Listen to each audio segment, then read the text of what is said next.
Hello and welcome to Downtime Podcast, episode 164. Today, I have back with me Mr. DJB. Welcome back, DJB. Thank you. What's up, y'all? Glad to be here again.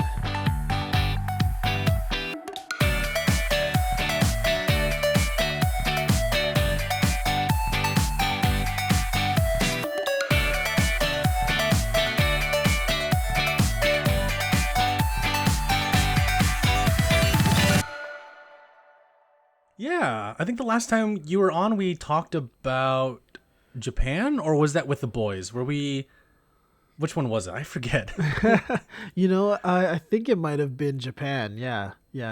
Okay, yeah. So go listen to that one if you guys haven't yet. We talked about our experiences in Japan, brought up some funny stories. But happy you're back here. Today, there really is no set theme. It's just going to be a regular podcast. Again, as a quick reminder, so that no one is confused, Alyssa is out until June. So I will be holding down the fort, doing podcasts with guests. The way I like to think about this is one of my favorite Japanese hip-hop/pop/electronic duos, M-Flow. They originally had 3 members in the early 2000s or late 1990s.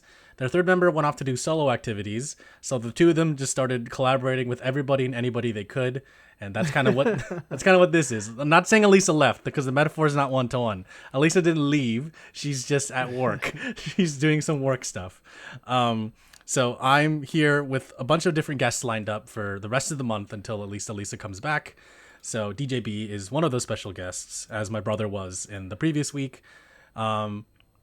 But yeah, man, what's been going on? What's been going on in your life? Well, I just want to say that's actually pretty cool because it intrigues me and makes me want to know who's the special guest each week. Hey, there you go. Incentive to listen. There you go. Yeah, exactly. But yeah. So what has been going on so far this week for me? I'm in the middle of it because I have finals, but that's boring. I don't want to talk about that. Nah. Yeah, it's the weather's getting nicer, and so the wifey and I we've been trying to get out a little bit more, go for a stroll here and there, just take in some fresh air. We're both vaccinated now, so that's what's been going on for me. Hey, congrats. Enjoying slightly transitioning back into the real world society. Yeah, no, everything's going back to normal, and congrats again, man. Like, that's awesome. That's really cool that you guys are both vaccinated. Yeah, thank you.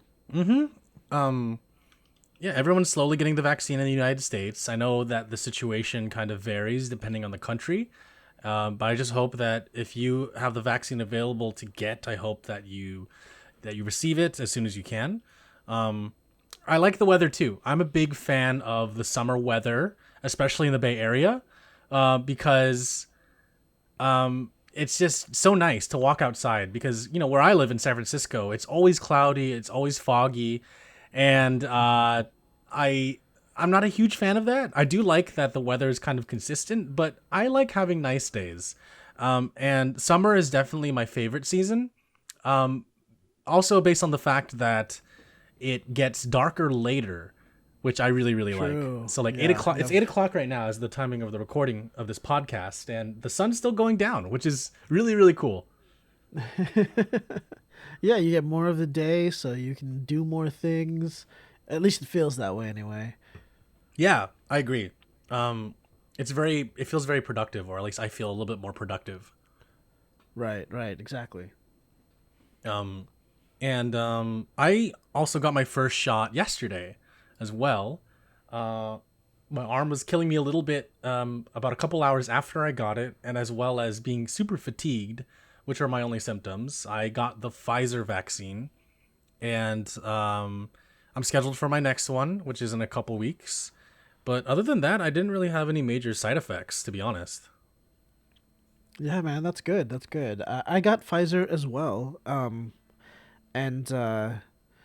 I was the same. On the first shot, it was mainly just, my arm was really sore. That was it. The second shot, I felt a little bit. There was some things that I felt later that day, like some dry mouth, and I felt really warm, like my temperature was going up, but that didn't last for long. Oh, okay. Yeah. Yeah, yeah. Everyone seems to have a mixed reaction to the second shot. Like some people don't react at all. Uh-huh. Some people react severely. Some people are in the middle. I'm like, which one am I going to be? Yeah. I had some anxiety, not gonna lie, taking the second shot, and they say that like people all over the U.S. are not going in for their second dose, which I think is unfortunately sad and ridiculous. Like that's I hope they're not. I hope that doesn't like waste vaccines. You know what I'm saying? Yeah, that's kind of bad. Like that's really bad. Not kind of bad. That's super bad. Yeah. Some people just, I don't know, maybe forgetting. I think I know somebody who just forgot to go his second time. What? How could you forget? Like it's so important that you get vaccinated. Like I agree. I agree. Let's end this once and for all, y'all. Let's kick this pandemic to the curb already. Let's get our second shots. seriously, like I'm tired of this. Like I want to see DJB in person, and I can't do that if y'all don't Yes. get your shots. Like Yes, come on. we need to do a Dynasty Warriors co-stream. Yes, it has to happen, man. Yeah. People are dying to see it. For the uninitiated, some context. I started streaming recently. I guess I'll put a link for that in the description below of wherever this is hosted. And DJB, he's also a streamer. I met him in real life before he became a streamer, actually. And so he's the person that kind of pushed me to go in that direction. I wouldn't say push. I think push is a strong word, but you Encouraged. there we go. That's a better word. You encouraged me. You're like, why don't you just try it out? So I did, and yeah, I mean, it's fun. So there's a few regulars from the podcast audience that come in and say hi. So I think that's really cool that you guys say what's up. But yeah, so we're aside from that, like just getting food and drinks with you, man. Like that's what I want to do Yeah, too. definitely. I mean, there's already some places in Japantown that I've been watching videos of, like restaurants and stuff that I just been wanting to check out.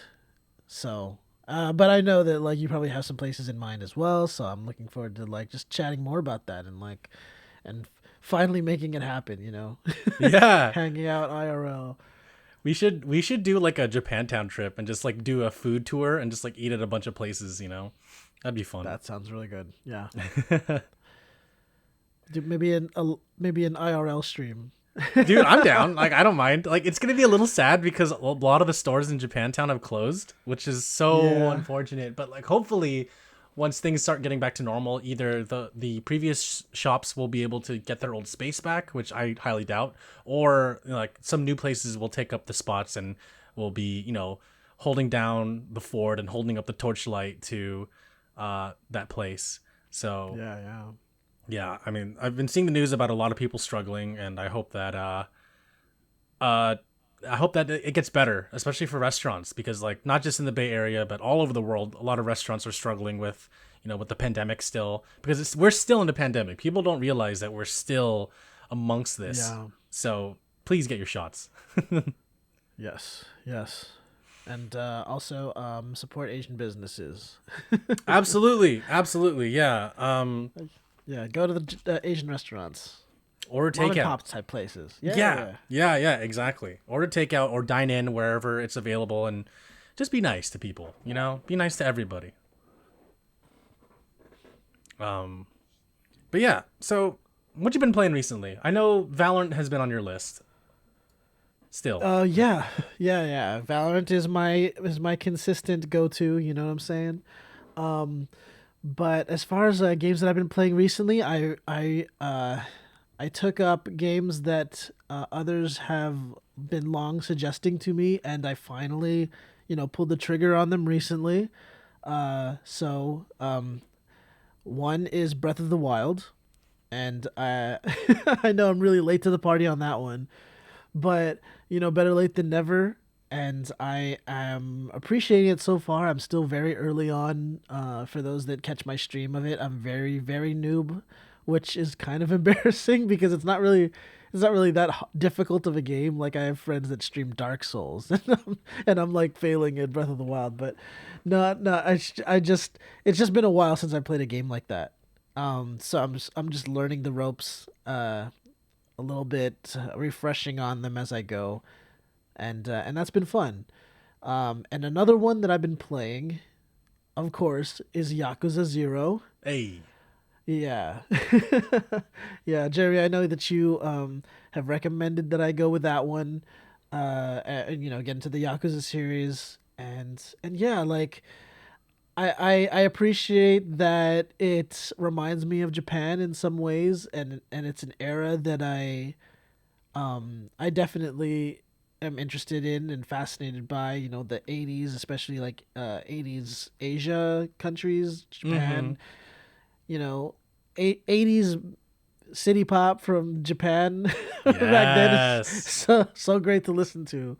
It's actually right up Yes. my alley because it actually there's a lot of like R&B flavor in it and like soul and stuff like that. Mm-hmm. So yeah, yeah.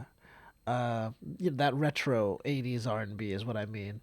But yeah, that's what I've been playing lately. How about you, Jeremy?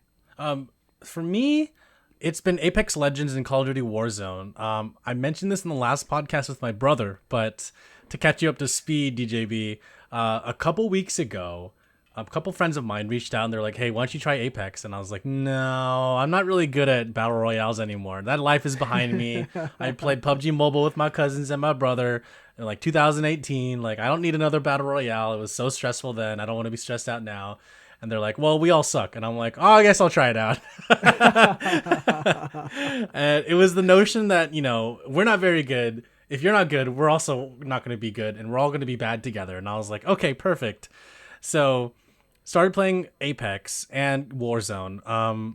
Turns out I like Apex a little bit more than Warzone just because of the world, since it is based on the Titanfall universe. And I really like the Titanfall universe. Not to say that Warzone isn't really based on the COD universe, because it's more based on reality, if anything. Yeah, exactly. And reality can sometimes be mundane. Not to say that Call of Duty Warzone is mundane.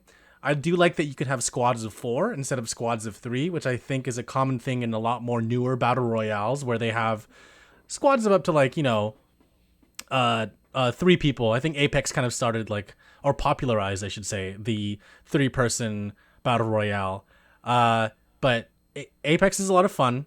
Turns out that one of my friends who's based in Japan is a huge Apex addict. He literally plays every day. Like, whenever I am playing on a random day, he'll also be on. And he's been carrying us, I gotta say. It's a lot of fun.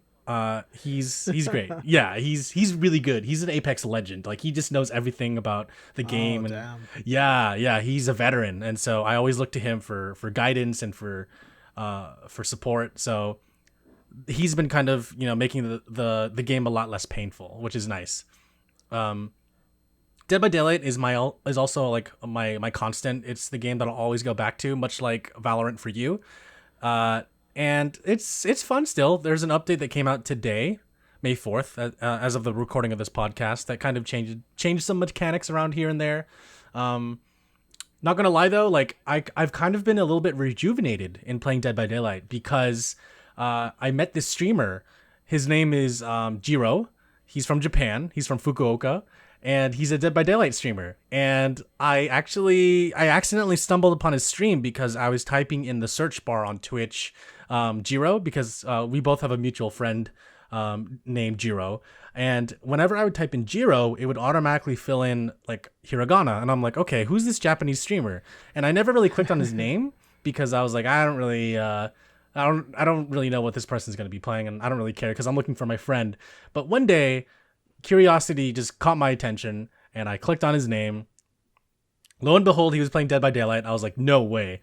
So I started following him. I started chatting with him. I'm like kind of in his community now. I play Dead by Daylight with him, and he speaks both English and Japanese, and he's pretty good at English, I gotta say. So playing on the Nice. Japanese/Asian servers has been a delight because the game feels much easier. Oh, oh, is that some hate on the Asian gaming community of Dead by Daylight? No. So the thing is, though, like the Asian community in Dead by Daylight, they come to the US servers via VPN because we're really bad at the game and they're really, really good at the game. But for some reason, whenever I play with Jiro, I always have like a good time, and most of the time we escape from the trial, and like it's easy to like run the killer. And I'm just like, dude, we need to play in these Asian servers more often.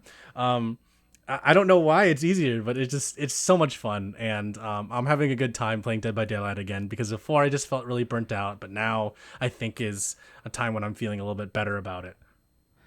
Yeah, well, the Asian community of gamers are always known to be the best at multiplayer games. So I think it's okay if America can take or the West can be better at taking Dead by Daylight. I suppose they can have StarCraft and Valorant and what Counter Strike, Overwatch. yeah, Overwatch, Yeah, Dota. yeah.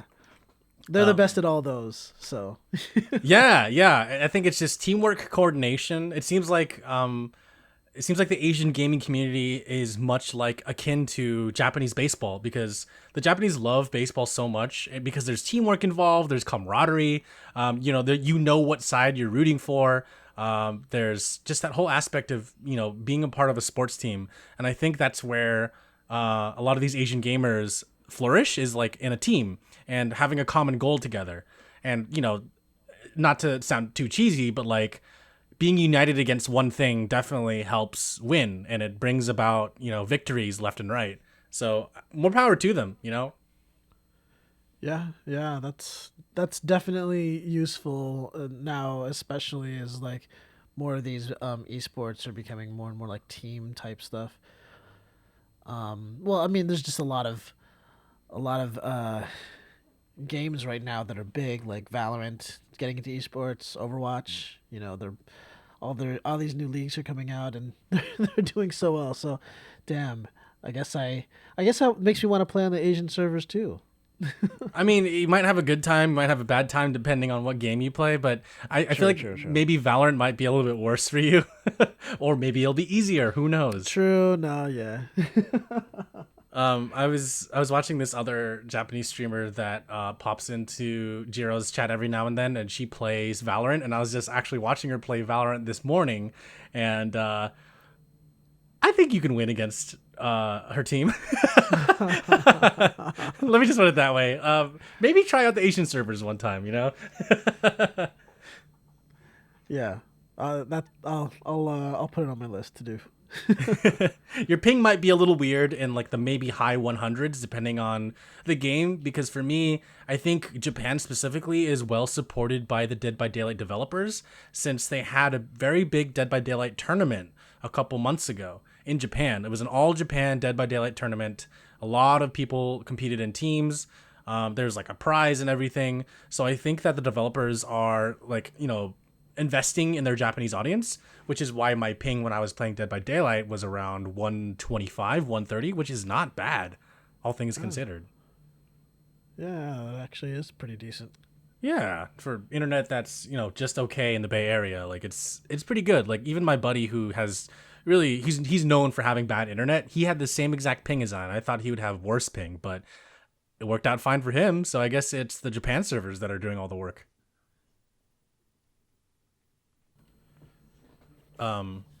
But aside from Dead by Daylight, I'm also playing a Yakuza game, Yakuza Dead Souls, which is a PS3 exclusive title that came out in 2011. Unfortunately, it was supposed to come out during March in 2011, but the tsunami hit Japan, and they had to push the release date, which kind of affected sales. But what affected sales the most in the United States was the poor gameplay, the weird story, and trying to be a Yakuza game with zombies is difficult because the controls just don't work. I'm having a frustrating time playing the game. The story is getting weird, and I'm not really liking it so far. I thought I would like it more, I gotta say. But, owning a piece of history and kind of completing the U.S. Yakuza collection is is a goal that I had, and I totally forgot that this game had come out. So I snatched a copy in November of last year and finally got around to playing it. Gotta say, it's frustrating. Uh, it is refreshing because it reminds me of the older Yakuza titles, the mainline ones, because this is a spin-off that has no direct ties canon-wise to future games because it takes place between Yakuza's 4 and 5. And, just overall, it feels like a Yakuza game, but at the same time, it doesn't. I hope you never play this game, DJB. Don't subject yourself to this, please. Dude, that's disappointing. But you know what? Actually, I think that shows an incredible amount of commitment to you as a Yakuza fan. That you're like, rarely will I hear a gamer just talk about a game that they're currently going through, and say like, "Oh God, this game is terrible. I don't like it. I'm not enjoying it." But they're still committed to playing it. Yeah. So that's really fascinating to hear. Thank you. No, yeah. I want to say that I completed the entire US Yakuza lineup, just because I'm such a huge fan of Zero and the rest of the games, of course, but Zero always has a special place in my heart. And just having the goal of completing all of them, I think is an easy goal, but it's not easy when you're actually playing all of them because it takes a lot of time. This one especially feels a lot longer simply because I have to go and do the same things over and over again, and it's really boring. But thank you. I mean, I think I have strong resolve when it comes to trying to complete something in a series that I love. So I'm hoping that to finish the game within the next few weeks so I can wipe my hands of it and just never touch it ever again because I'm done. I'm just so done. I'm over it. You're kind of inspiring me right now, like as a very dedicated Final Fantasy fan. I know that there are some games in the Final Fantasy series, at least the numbered Final Fantasy games, that I have yet to play. And now it's making me think, oh shoot, should I make it a goal for me to complete every numbered Final Fantasy game? You should. Why not? Like you're not too late to do it. I mean, true. You're not late to the Breath of the Wild game. You're not going to be late to the Final Fantasy game. It's all good, man. Sure, but I mean to play like Final Fantasy 1, like there's some that I've played that I never beat. And Final Fantasy 1 is one of them. And I mean, we're talking about regular classic Nintendo graphics. Yeah. Classic Nintendo RPG mechanics. So but yeah, it maybe I finally should get around to it because I guess there's only about 5 for me on that list that I have yet to complete. Actually, maybe more like 4. Like 1, 3, 4. I got very close to the end, but I guess I just kind of lost direction. And then 12 and 15. Oh, and 13. Damn. Okay. Oh, wow. There's quite a few. So there's about 5 or 6, yeah. Okay. Yeah, man. It sounds like that's an easy goal to achieve. Sure, I suppose so. Wait, how many games are in the American Yakuza series? So there's technically 8 because 0 is 1, and then the rest of them are it's 1 through 7. So there's 8 mainline games. Okay. Including Dead Souls is 9. Ah, okay. Which don't include. But yeah, I mean, I encourage you to play all of them. If you want to stream it, go ahead. If you're on your own time, you want to do it. Like, I think that's a good goal to have. There's a lot of people that have done it, but like, you haven't done it yet, right? So that's like a personal goal you should totally work towards. Sure. Yeah. I'll consider it. I definitely will. Yeah. And off stream, I am playing Hyrule Warriors Age of Calamity, and this is a game I actually encourage you to play once you finish Breath of the Wild. It is a prequel to Breath of the Wild, and it has Dynasty Warriors mechanics since it is made by Omega Force / Koei Tecmo. Yeah. Dynasty Warriors. We we both love it. We do, and you will really enjoy this game. I think Age of Calamity scratches your itch for like a Muso game, as well as being set in the Zelda universe, a world that you're all too familiar with once you finish the game. You'll be Right. like, oh wow, this is that's there. We're doing this. Those are those enemies, like these weapons, because it feels like Breath of the Wild. Like they have all the sound effects.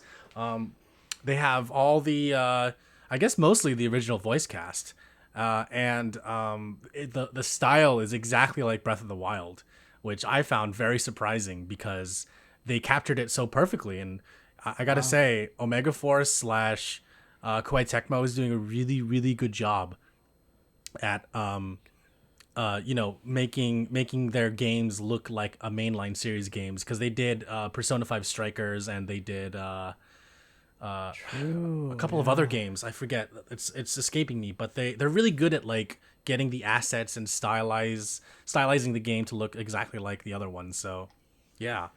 Yeah, I mean, we both recently watched the trailer for the upcoming Samurai Warriors 5, and it's looking really good with the, art style that they're going for. But yeah, I definitely am curious about Hyrule Warriors, and that's another suggestion of yours that I'm taking to heart because yeah, I look forward to getting back to Breath of the Wild, and once the semester is over, I'm going to be diving much more into Breath of the Wild.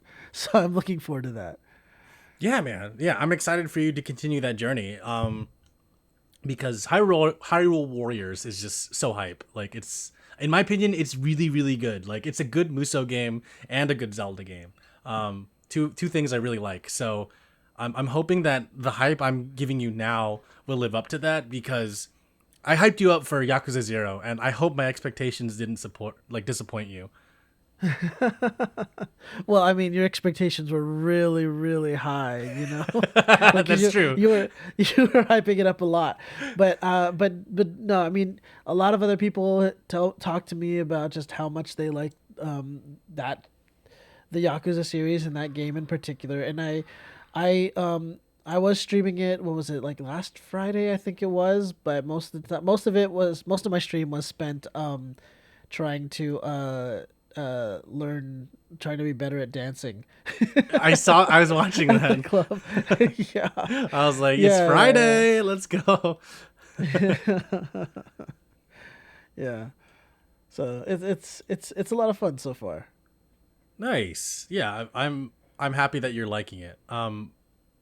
But off stream, are you playing any games that you're not streaming? Oh, okay. Off stream. Let's see. I am. Well, I played a little bit of Outriders, which came out. What was it? A few weeks ago, and I haven't really played much of it in a while because I think that like it's very much like, for those that have played the Division, um, Destiny, looter shooter multiplayer type games, PVE. It's just very, to me it feels very repetitive and grindy, and some people like that. Some people like the grind.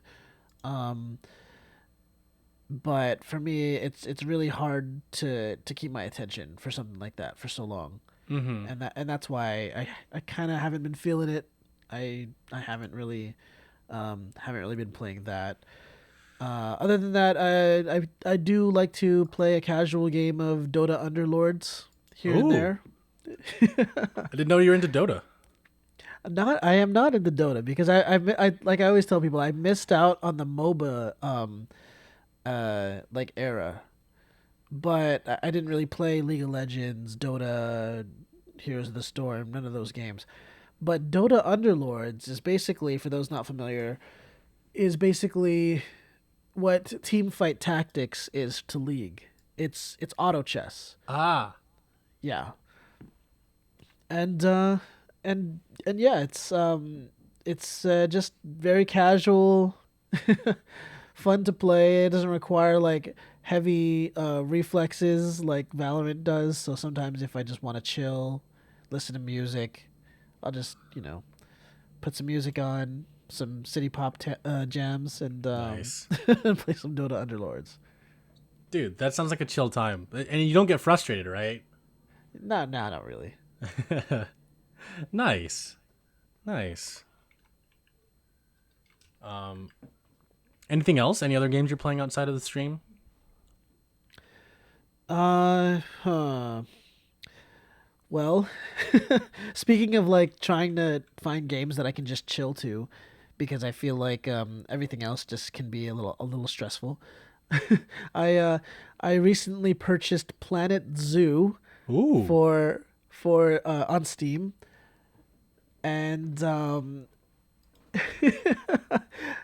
it's cool. It's nice to look at. I like animals, and it's basically a simulator where you build a zoo and you take care of the animals. And you assign like trainers, and you assign like different resources that the animals need, and then you can make the terrain and the habitats. That's the fun part, is like building habitats for the animals.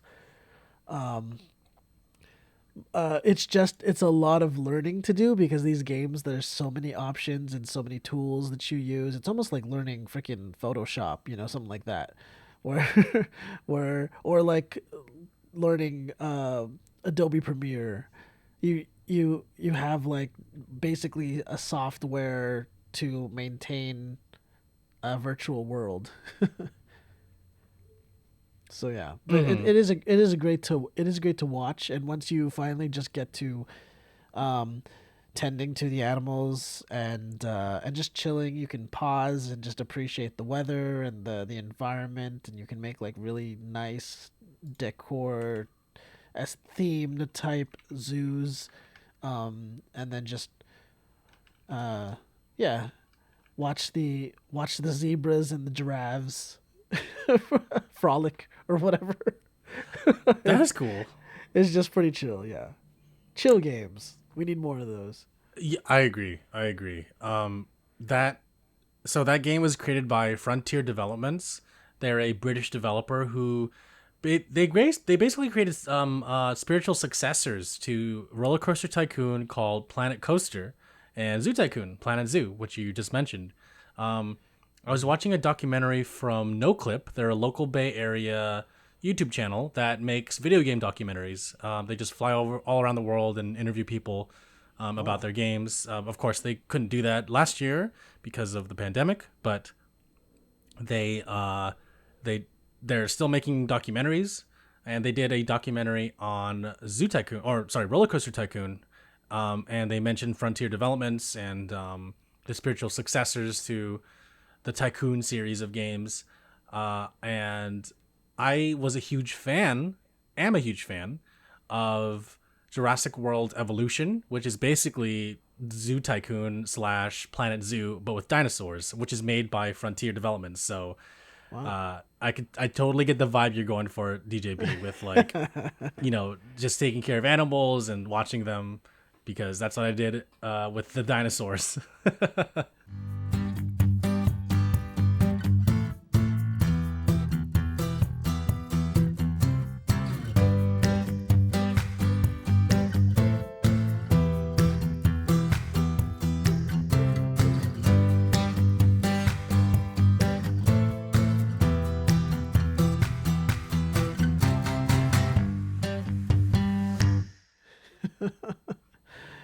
Jeremy, I gotta say, you probably have the most diverse taste in like games of anybody that I know. Really? You wait, really?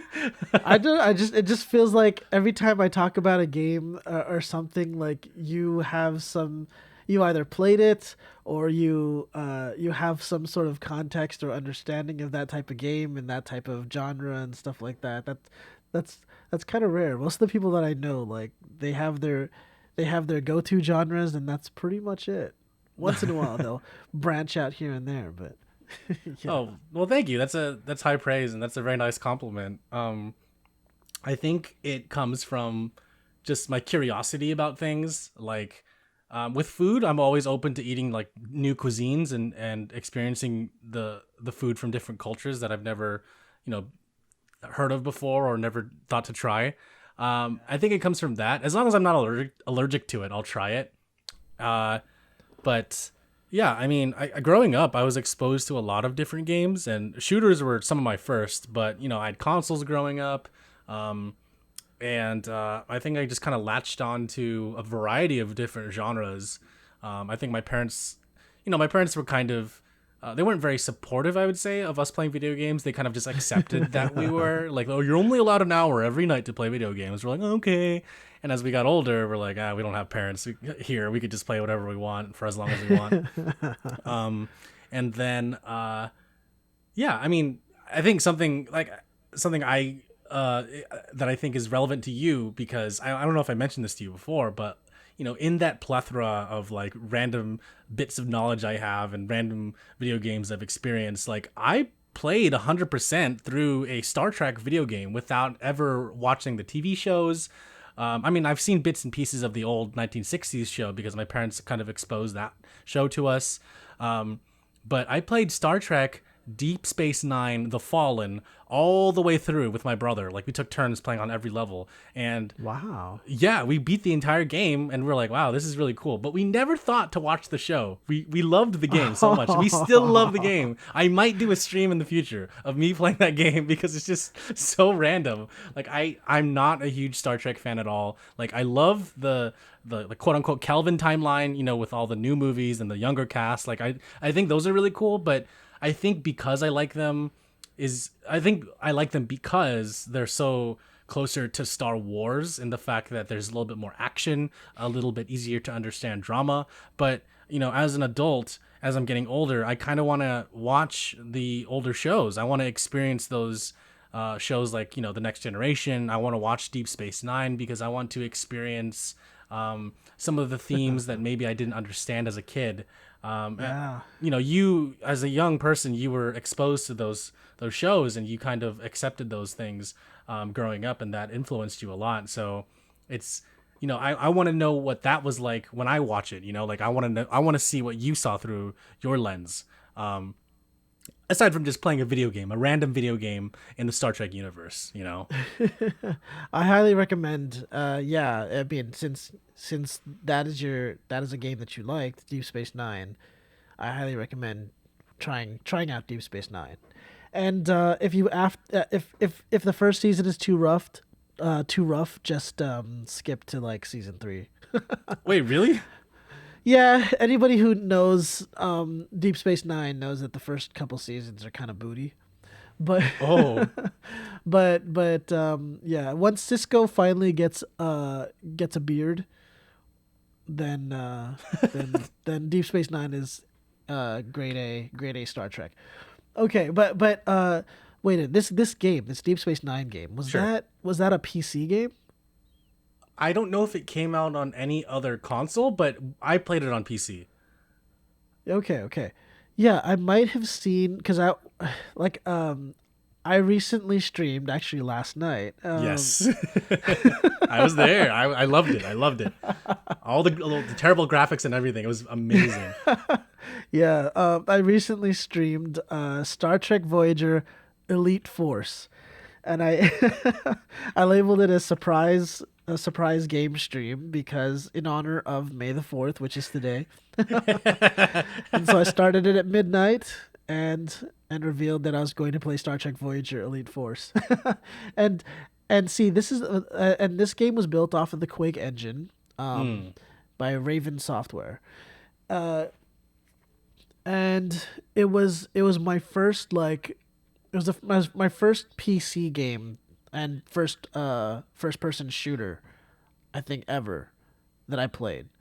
So now, like, I look back and like my experiences with Valorant, I realized that that was probably like with that game. It also had like a hollow match, is what it was called, which is basically like the deathmatch multiplayer mode. And I realized that was probably the first time also that I experienced toxicity in a multiplayer context online through that game. So a lot of my firsts that I experienced regularly playing games like Valorant and Overwatch was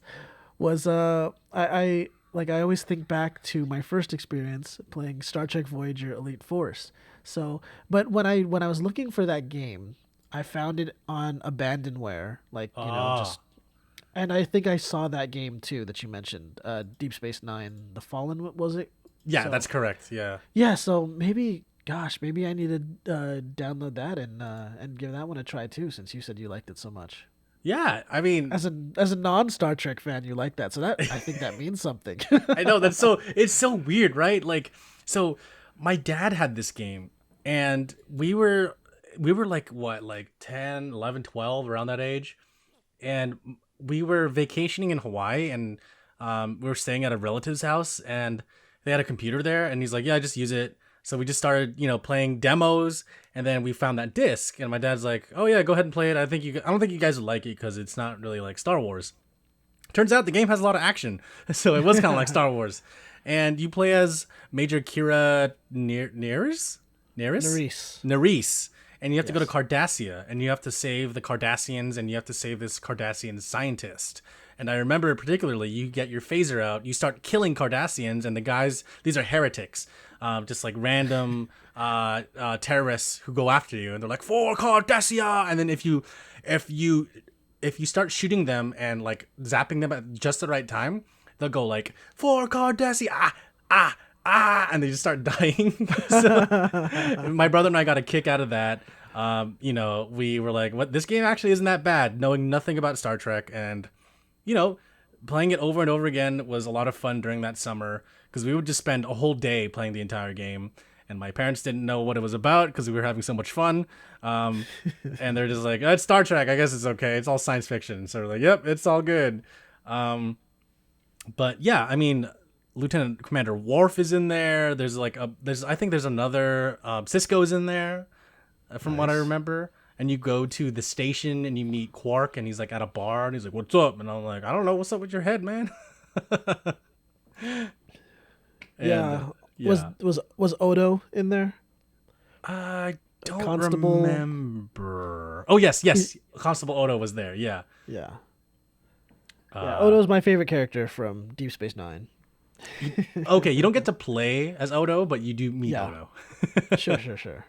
Um, but yeah, I mean, it's third person. It's a third person shooter. And I don't know how high this ranks on people's Star Trek game list, but I certainly liked it a lot. I know that people talk about Elite. What is it called? Elite Force? What did you just Yeah. say? Elite Force, yes. Elite Force. A lot of people regard that one as being really, really good.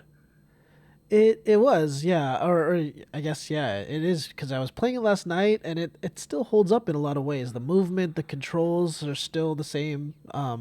WASD and all that stuff. Mm-hmm. And as a first person shooter, it feels good. It's got like that late '90s, early 2000s PC graphic type look, like Love it. Tomb Raider graphics, you know. Oh, just like The Fallen, dude. The Fallen came out in Yeah, like yeah. 2000. 2000 is the year. Oh man, yeah, yeah, and it's and I like it so much because as a huge fan of specifically Voyager, um, it has all the actual actors, the voice actor, or as the voice actors, and the storyline feels very much like a Star Trek Voyager episode. The format of it and everything, it even has its own intro of the ship moving through space and stuff like that. So Wow. it's a lot of fun. That's cool. Yeah. I it's rare that there are really good Star Trek games like that. It's true. Star Trek is not known for its video games. Exactly. But did you play Star Trek Online, or did you try it? I did. I did. I was all about that MMO life when that dropped, and I was one of the dumbos that paid full price for the game and paid a monthly subscription. Oh. And until a year, 2 years later, they announced that it's free to play and we're not charging a monthly subscription anymore. You know what's crazy is there were people that I met when I first started playing Star Trek Online that bought a lifetime subscription, which was such a ripoff. How much was that? Probably about like 500, $600, something like that. I don't know. You know What? how you know how this is. Like back then, every MMO, everybody was making an MMO to get on the hype because they realized they could charge gamers a monthly subscription for like $10, $14 even Mm-hmm. a month. So yeah. So yeah, they were offering lifetime subscriptions where you'll never have to pay another subscription again, and you have this game for the rest of your life. Mm. Yeah, and surprise, they went free to play and free to buy as well. So Yeah, I remember when that happened, they were like giving out from some free stuff. Like you can get like a ship or something and like a costume with some cosmetics or what have you. And I remember seeing a lot of people give the game a negative review on Steam, and I was like, why is that? I read the reviews and I was like, oh, I want to try this game. Started playing it, got bored real fast, and then just dipped. yeah, but actually, I want to. I hope I might have been exaggerating as to how expensive that lifetime subscription was, but I do remember it being like an insanely high number, in my opinion, to think of like paying for a game. But yeah, as far as the game itself, it was okay. It was kind of lame because there was ship multiplayer and then there was ground multiplayer. Mm-hmm. And the ship multiplayer usually it was at first just Federation versus the Klingons. So yeah, you could choose kind of the way you could be like Alliance or Horde in World of Warcraft. In Star Trek Online, you could be a Federation or you could be part of the Klingon Empire. And so the Klingons would always fight the Federation, but the thing is, in true Star Trek form, Federation can't cloak their ships. Klingons can use cloaks. Uh-huh. So so basically the fight wouldn't start in a multiplayer match until the Klingons decided to decloak. So so That's there would be stupid. times it is pretty stupid. It is pretty stupid. So there'd be times where because I was playing on Federation, we would just be flying around in the middle of the map, and a lot of times people would just type in chat like, "Yo, we ain't got all day, y'all." That's pretty So funny. yeah. Immersion broken. But yeah, it was just an okay game. It felt very thrown together, kind of rushed. Um, Environments, the scales didn't really make sense. Where you would go to like a recreation of Deep Space Nine, for example, but Ooh. the ceilings would be so freaking high. Um, there's nothing nothing to actually do there. It's just the environment was created, but if you don't have any quests there's nothing like you can't exactly like go to a holodeck and visit like Vic Fontaine's casino or something like that. Oh, But anyway, yeah.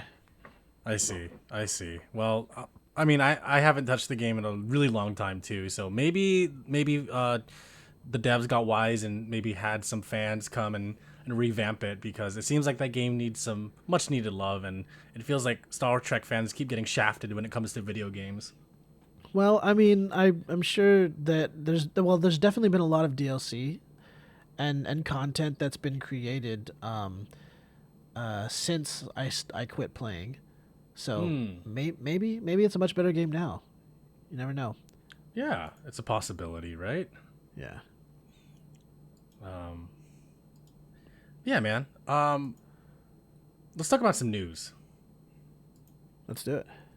So recently, PlayStation and Discord have formed a partnership to bring the Discord platform onto the PlayStation network and allow people to use Discord to chat with each other while gaming.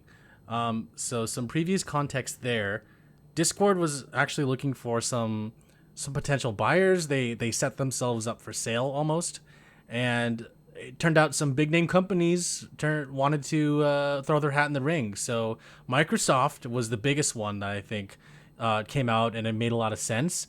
But a lot of people were worried that they would take Discord and basically just kill it like they did with Skype. Um, make it super resource heavy, make you have to like pay subscription, etc. Luckily, they didn't go in that direction. They continued to just be, or I guess not really public, but like independent. And Twitter was another name that I recall seeing that came out. And I kind of didn't want them to take it because Twitter kind of killed other programs like Periscope. They would just buy, smaller companies and then just do nothing with it. But PlayStation partnership with Discord does make sense in a lot of ways.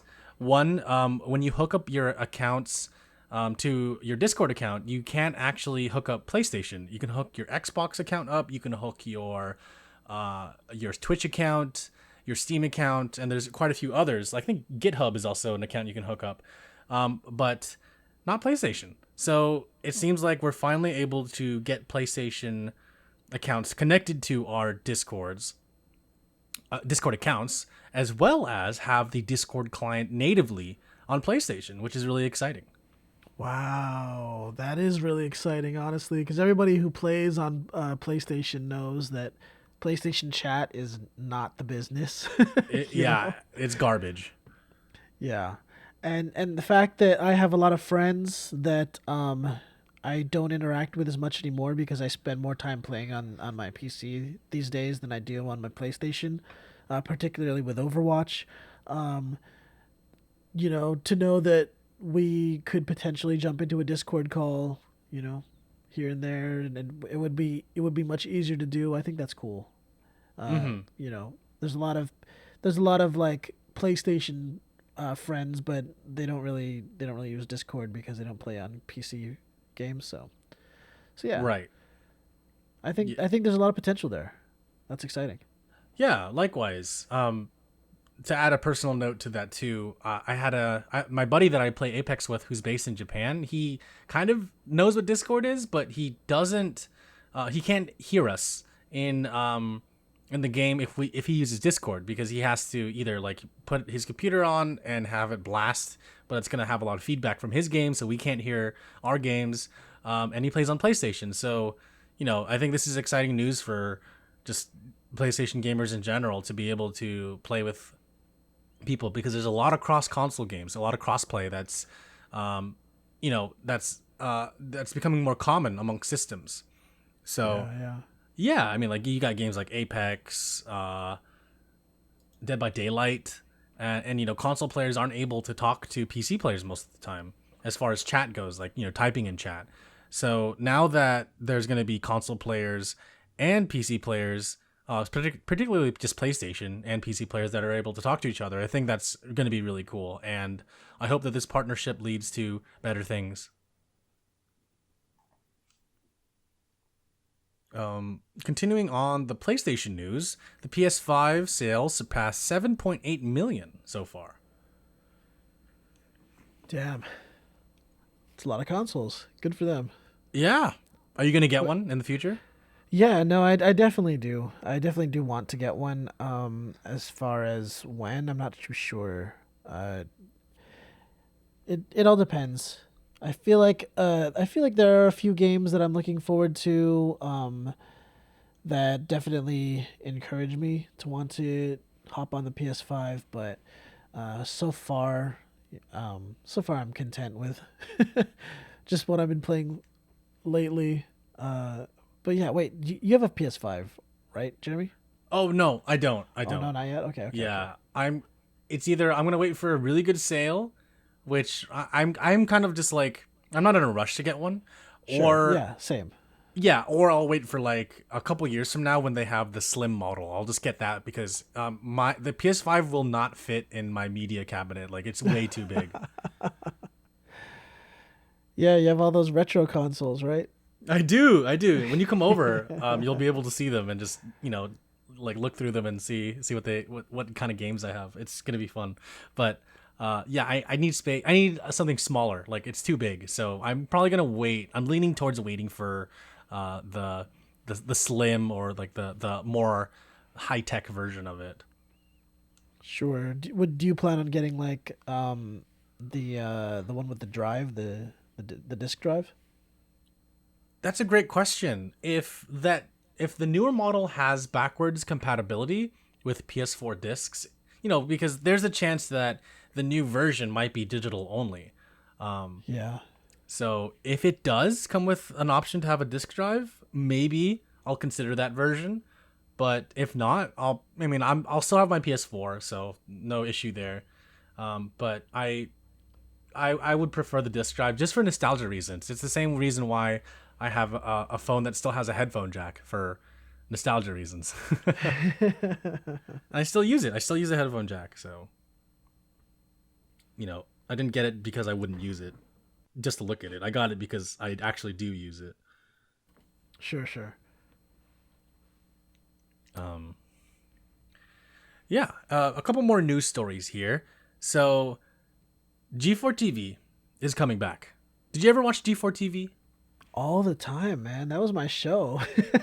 Me too. Or sorry, my channel to go to. For me, flipping through the channels, I remember vividly. It was channel 54. Maybe it was different for you. I'm not sure.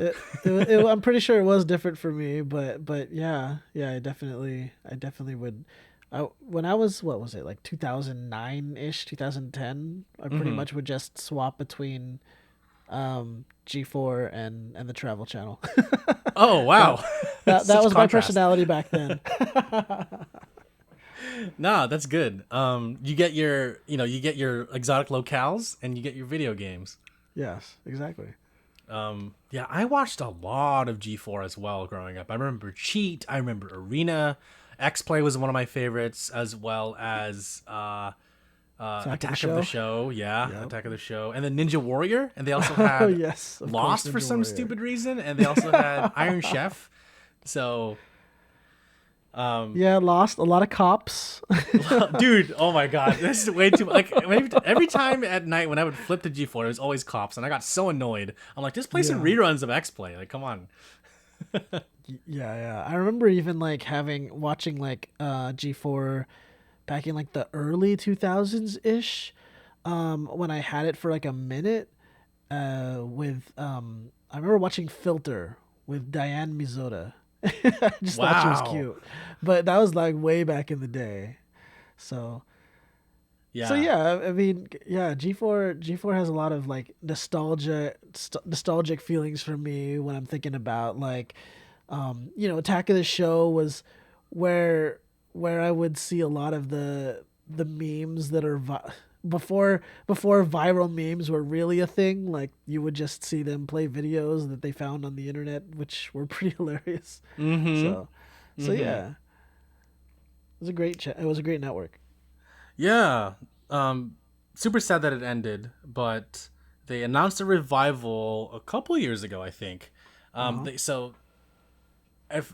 I'm remembering my history right, when G4 started, it was a Pong match. And then when G4 ended, the Pong match it was just a Pong match again. And then it played for like several minutes and then it ended.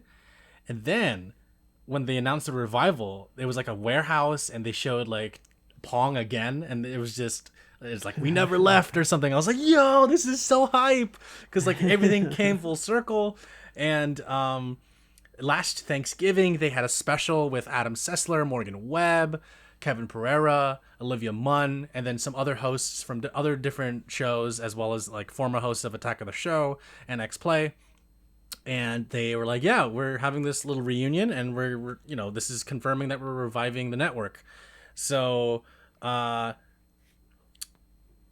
and it's confirmed that Adam Sessler's coming back. Right now, they have a YouTube channel. And I think they mentioned that it's going to be a hybrid network. So they're going to have stuff on Twitch that's going to be live. They're going to have stuff on YouTube for like making video content. They're also going to, I think they're doing a TV network as well. I'm not sure how that's going to work, but it seems like they're understanding their audience because, G4 kind of came out at a time when people started, using YouTube more and online videos became more and more popular. And I personally, I think that G4 didn't just die from, making content about video games, but the content that they were making was becoming more prevalent on YouTube by everyday people. And so these big Hollywood production TV shows that they were making were slowly getting outshadowed by people like Ray William Johnson, the angry video game nerd, Sure. stuff like that. And I think that they're finding a foothold in this new media platform on YouTube, on Twitch, wherever, where they can reach more audiences and bring back old hosts. So it's not confirmed that Morgan Webb's coming back, but I believe Kevin Pereira and Olivia Munn are confirmed to come back as well and host Attack of the Show. Oh wow, that's crazy. Yeah. I'm surprised Olivia Munn. You know, I figured she was on to bigger and better things at this point. Even though I know I think so. Like I'm not 100% certain. Like that, I'm probably wrong, but you know, you might be right, because I mean, I did read a tweet of hers, or was it she made a post and she talked about how like G4 was, you know, very instrumental in her career, in her acting career, and she was very thankful and is interested in supporting in their revival in some way if they can work out a deal or something like that, or I don't know if that's specifically what she said, if they can work out a deal, but yeah, like you know, it's possible that she might she might be interested in renewing or redoing Attack of the Show in some form, and that's exciting. yeah, it's really cool. So recently they announced a new host, and they in this past few months they announced Xavier Woods, the wrestler. He's going to be a host. Nice. Also, I met that guy. Did I ever tell you I met that guy in person one time and I played video games with him? Really? Why? How? I'll tell you later. I'll tell you after this. Okay. Yeah. It's so random. They announced Kasim G. He's an OG YouTuber. Oh wow, I remember him. Damn. Yeah, right. That's so interesting. Really fun. Random fact about him: he does a podcast called Short Socks, something like that. I forget. Short Socks, something. But it's with the children, the actors that play the children on The Sopranos. And so they always have these recurring podcast guests who are from The Sopranos. And it's just like Kasim G there, just like nodding and shaking his head, like, yes, I'm here with these Sopranos people. Like, it's really funny. But he's a host on G4. And Pajama Pants, sorry. I just came back to me. Pajama Pants is the name of the podcast, and it has nothing to do with Sopranos, but it also does, because all the actors from Sopranos come on and talk about their lives post-Sopranos and talk about remembering the Sopranos. But anyways, so we got Xavier Woods, Kasim G, Gus Johnson, who's also a very prevalent YouTuber, and just a few days ago, Code Miko, the streamer, is going to be a host for G4. Holy crap. Right? Crazy. Oh, man. Crazy. So, you know, I think the new executives at G4, whoever they are realizing that they need to adapt and evolve. And I think they're taking the right steps, you know, to improve the platform and know their audience, because they're bringing back Ninja Warrior, X-Play, Attack of the Show. I think there's a few others that I don't remember off the top of my head, but you know, they're gonna make new shows. They're bringing back old favorites. Maybe the old hosts like Adam Sessler and Kevin Pereira are probably gonna pass the torch on eventually, but right now they're confirmed as hosts coming back to their old podiums to yell about stuff, and it's gonna be exciting. It's gonna be a lot of fun, and I am certainly looking forward to this revival. I think the chemistry between the new hosts is gonna be great, personally. Yeah, dude, that's got me hyped. I didn't even realize that a lot of that stuff was announced, and yeah, like I'm a big fan of Code Miko, and I'm a big fan of wrestling. So you know, I think it's cool that they have Xavier Woods there, and even like Kasim G, his style of just humor and it's very unique, like kind of like a deadpan style almost. I just think that makes me way more interested than if, say, they were just trying to revive the channel and just try to make some cool hip MTV for gamers like they used to try to do. Because to me it feels more now that they realize like there is like a how do you say it? It seems like they understand, like you said, the culture of gamers more now, and the just the tastes for um the the audience now. So yeah, I'm I'm very I'm very much interested in seeing more of G4. Yeah, likewise, and I think it's going to be better than it was before, and I think it will. I think a lot more people who didn't know what it was now know what it is, and will appreciate it. Especially the older fans, they'll be like, "Okay, this is what I was missing, and I'm so happy it's back." And people have their jobs back, which is cool too. Yeah. Cool. And the last piece of news that I have is there's the whole Epic Apple lawsuit that's going on. We're not going to get too much into it because, frankly, we both don't know too many details about the lawsuit, nor do we care. Since do you have an Apple phone? I do, but Okay. I was just to say, it's like these are two big like companies that have all the money in the world, like, technically. So Yeah. it's like, you know, it's hard to care for one or the other. Right, because we're just little numbers at the end of the day, you know? Right. Yes. But yes, I do. I have an iPhone. I've been team Okay. iPhone for quite some time. Got it. Nothing wrong with that. I just wanted to know if you were going to choose a side, but it sounds like you don't care. So that's perfect for me too, because like I don't care. So some information came out, and if you guys didn't know, since like 2018, 2019, Epic has been releasing a free game every week.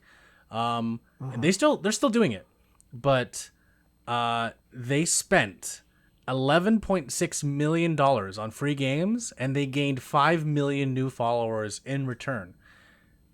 So they spent a lot of money to get random, like, free keys, all these free keys out to give to random new users, old users, etc. And while at the same time we're gaining a new audience. I admit I have cashed in. I sold out. I hopped on that free game train. So now I have like over 24 free games on the Epic Game Store, games that I probably would never buy. Frankly, some that I would buy, or some that I already own, and I bought them or got them for free simply because they were free. So I am part of the 5 million new users.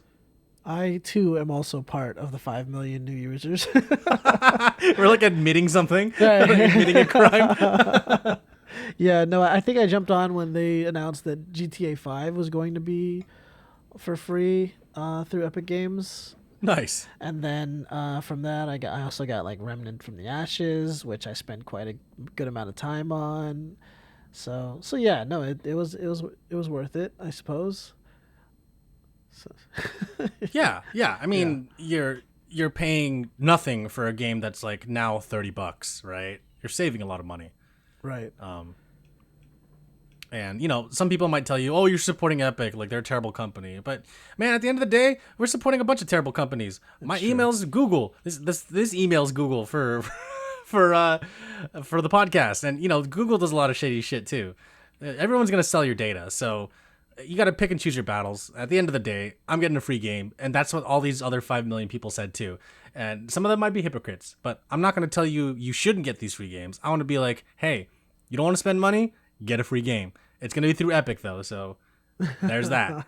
And there's nothing wrong with that. Like my cousins who wanted the same games, we all hopped on the Epic train. We all got free games. Now we can play together. So that's a good thing that came out of it, I think. Right. Yeah, exactly.